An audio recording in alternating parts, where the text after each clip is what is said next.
Selamat datang di episode perdana Lin's Tea Time bersama gue, Lin. Dan pada episode ini kita bakal ngomongin apa aja yang bakal dibahas di podcast ini dan kenapa gue bikin podcast ini. Simple sih, gue bikin podcast ini karena gue pengen berbagi pelajaran-pelajaran hidup yang udah gue alamin. Karena dalam hidup ini tuh ada dua hal ya, antara kita berhasil atau kita harus belajar lagi. Ya, gagal bukan berarti lo harus berhenti. Kadang ada beberapa hal yang harus kita belajar lagi, harus kita pahami lagi, lalu kita coba lagi. Dan untungnya belajar itu nggak harus dari pengalaman sendiri, bisa dari pengalaman orang lain. Itu tujuan utama gue bikin podcast ini, supaya nanti kalau kamu ketemu hal yang serupa, kamu udah siap. Karena banyak hal di dalam kehidupan ini yang kadang kita nggak tahu mesti ngapain, kita nggak tahu mesti gimana. Dan seperti kata orang, pengalaman adalah guru yang terbaik. Ujian dulu, baru belajar. Jadi sebelumnya gue disclaimer dulu bahwa apapun yang gue sampaikan di podcast ini adalah murni subjektivitas gue atau murni dari sudut pandang gue pribadi dalam melihat berbagai persoalan kehidupan, dalam menghadapi berbagai persoalan yang kita hadapi di kehidupan ini. Apalagi bagi kita dewasa muda, mungkin bagi kamu yang masih sekolah juga mulai menghadapi masalah-masalah yang di luar akademik. Nah itu tuh kadang kita nggak tahu kapan datangnya, tahu-tahu datang, dan kita terkadang dihadapkan pada berbagai pilihan. Apakah kita harus menghadapinya? Apakah kita cukup berani untuk menghadapinya? Atau kita harus kabur, menghindar? Atau malah nggak bisa ngapa-ngapain? Karena nggak ada pilihan sama sekali, atau kita nggak tahu apa pilihan yang kita punya. Tapi yang pasti, kita punya kesempatan. Kita punya kesempatan untuk mempersiapkan diri, kita punya kesempatan untuk belajar lebih baik lagi. Jadi, jangan takut gagal, jangan takut mencoba, dan kita langsung masuk ke pembahasan berikutnya. Jadi yang pengen jadi titik fokus gue pada kesempatan ini adalah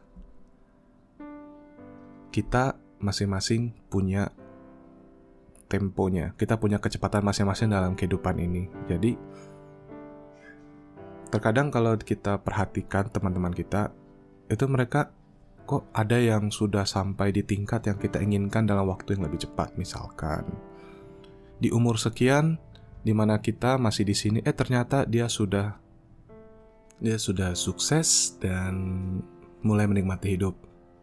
Ya, itu kehidupan dia. Karena tidak menutup kemungkinan bahwa ada orang lain yang ingin berada di posisi kita sekarang. Bagi mereka, posisi kita sekarang itu sudah jauh lebih baik dari apa yang mereka hadapi saat ini. Nah, berarti pada kenyataannya kita semua berbeda satu sama lain. Jadi, tidak perlu kita melihat orang lain itu lebih baik, kita merasa rendah diri karena kita belum sampai ke level yang sudah orang lain sampai. Yang harus kita fokuskan adalah bagaimana menjadi lebih baik, bagaimana menunjukkan kepada dunia versi kita yang terbaik, ya kan, daripada yang dulu sebelumnya. Nah, untuk bisa jadi lebih baik, untuk tahu posisi kita ada di mana, jadi gue akan kasih satu tips bagaimana kita bisa tahu posisi kita saat ini bagaimana, dan untuk menjadi lebih baiknya itu kita harus ngapain, apa aja yang harus dirubah, apa aja yang harus dipertahankan, dan apa aja yang harus disyukuri. Oke? Nah, biasanya gue akan mulai dengan sebuah kertas, lalu gue bagi 3. Nah, bagian pertama itu gue kasih judul kekurangan. Dari situ gue akan tulis kekurangan gue baik secara fisik maupun secara non-fisik. Contohnya gaya berpakaian, mungkin gue kurang rapih misalkan, atau ingin lebih profesional. Misalkan sebelumnya penampilannya masih standar dan kita pengen lebih baik lagi. Dan misalkan kekurangannya ada di berat badan yang berlebih, atau malah berat badan yang kurang, pengen lebih berotot atau gimana, itu tulis saja kekurangannya. Tulis saja sebanyak-banyaknya. Nah, kekurangan yang bukan fisik seperti apa? Misalkan kayak gue dulu dibilang bawel.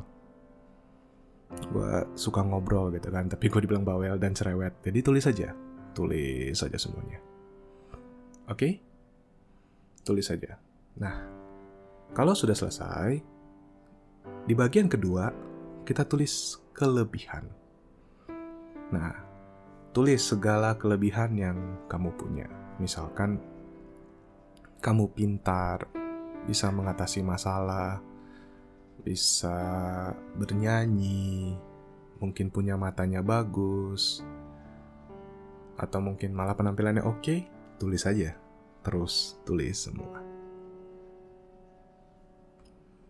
Nah, kalau sudah kamu tulis, sekarang perhatikan lagi kekurangan dan kelebihan kamu yang tadi sudah kamu tulis. Dan ini kamu harus jujur ya. Jujur sama diri kamu sendiri.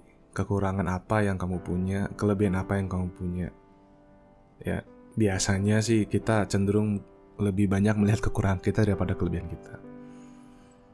Kalau perlu dibaca lebih dari satu kali. Lihat terus. Lihat lagi. Oke? Nah, kalau sudah dibaca, dan saya pengen kamu lihat lagi kelebihan-kelebihan kamu. Dan gue pengen kamu baca keras-keras kelebihan kamu. Ya, jangan terlalu keras juga ya, tapi sampai kamu cukup terdengar kelebihan kamu apa aja. Sudah itu, bersyukurlah atas kelebihan yang kamu punya. Ya kan? Bahkan kelebihan-kelebihan mendasar seperti anggota tubuh lengkap, masih bisa bernapas, itu hal-hal kecil tapi kamu harus tulis. Nah, yang berikutnya, kita lihat di kolom kekurangan lagi nih. Kamu lihat mana yang bisa kamu pindahkan ke kolom kelebihan. Jadi kekurangan kamu yang bisa dijadikan kelebihan. Contoh, seperti yang tadi gue bilang, gue termasuk orang yang dibilang cerewet, bawel, gitu kan. Itu dulu gue tulis di kekurangan. Dan perlahan-lahan kekurangan itu malah menjadi kelebihan. Seiring bertumbuhnya waktu, kekurangan gue ini membawa gue menjadi bisa berbicara di depan umum, bisa ngobrol sama kamu melalui podcast ini. Jadi, ini berubah menjadi kelebihan gue. Bisa public speaking, bisa ngobrol sama orang, baik orang baru maupun teman lama, gitu. Nah, oke. Itu salah satu contohnya. Jadi kamu coba lihat lagi, kekurangan apa sih yang bisa kamu rubah menjadi kelebihan. Oke, take your time. Pelan-pelan aja. Nah, kalau sudah selesai nih kekurangan kamu nih. Sekarang, kamu perhatiin lagi. Kekurangan kamu itu sudah berkurang. Jumlahnya sudah lebih sedikit daripada sebelumnya. Ya kan? Nah, untuk membuatnya jadi lebih sedikit lagi, kita akan pindah ke kolom ketiga. Kan masih kosong tuh. Kolom ketiga, kita akan isi dengan hal-hal yang bisa kamu rubah dari kekurangan kamu. Oke? Misalkan, rambut masih berantakan. Misalkan kayak rambutnya. Kita bisa bikin lebih rapih. Terus, misalkan pengen lebih sehat. Misalkan dulu staminanya kurang, lari aja ngos-ngosan. Nah, itu bisa diganti. Dari kekurangan cepat capek, cepat lelah, itu masih bisa diganti dengan olahraga yang teratur, dengan latihan itu bisa diganti jadi lebih baik. Oke, ditulis lagi di kolom ketiga, hal-hal apa aja sih dari kekurangan kamu yang bisa kamu rubah, yang bisa kamu usahakan antara dihilangkan atau malah menjadi kelebihan kamu. Oke. Dan setelah kamu selesai di kolom ketiga, lihat lagi kekurangan kamu. Apakah mulai berkurang? Sudah lebih sedikit daripada sebelumnya? Ya misalkan kekurangan kamu tadi ada 15 misalkan. Lalu kamu pindahkan ke kolom kelebihan sekitar 5, maka jadi 10. Lalu ada 3 hal yang bisa kamu rubah. Kekurangan kamu tinggal 7, kelebihan kamu bertambah. Dan yang lainnya bisa diatasi, ya kan? Nah, latihan yang gue tadi kasih itu biasanya gue kerjakan setiap dalam selang beberapa waktu sih, ketika gue lagi merefleksikan diri. Kalau gue lagi sendirian, kadang gue nulis lagi. Kalau gue lagi down, gue harus tulis lagi. Gue coba tulis lagi, analisa lagi kekurangan gue apa, kelebihan gue apa, dan apa yang bisa gue rubah. Kadang lama-lama ya lebih bagus sih ditulis di kertas, tapi seiring dengan waktu biasanya gue udah punya mental map, gue bikin lagi 3 gitu. Cuma mendingan ditulis deh. Nah, kalau kamu nggak mau ada yang baca, setelah selesai bakar aja. Ya, tapi hati-hati ya, jangan main api. Oke? Atau kamu bisa simpan rapat-rapat, terus bisa kamu lihat lagi. Nanti misalkan setahun lagi, kamu bikin lagi, kamu bandingkan lagi, pasti ada perubahan, ya kan? Dan ingat, setiap orang itu temponya berbeda-beda, ya. Nikmati aja perjalanannya, karena kadang intinya bukan ada di tujuan akhir, tapi intinya ada di perjalanan. Kamu ngapain aja, ketemu siapa aja, apa yang sudah kamu lakukan, ya kan? Nikmati aja hidup ini. Just take it slow. Tapi ada saatnya dimana kita harus menggapai sesuatu, maka percepatlah.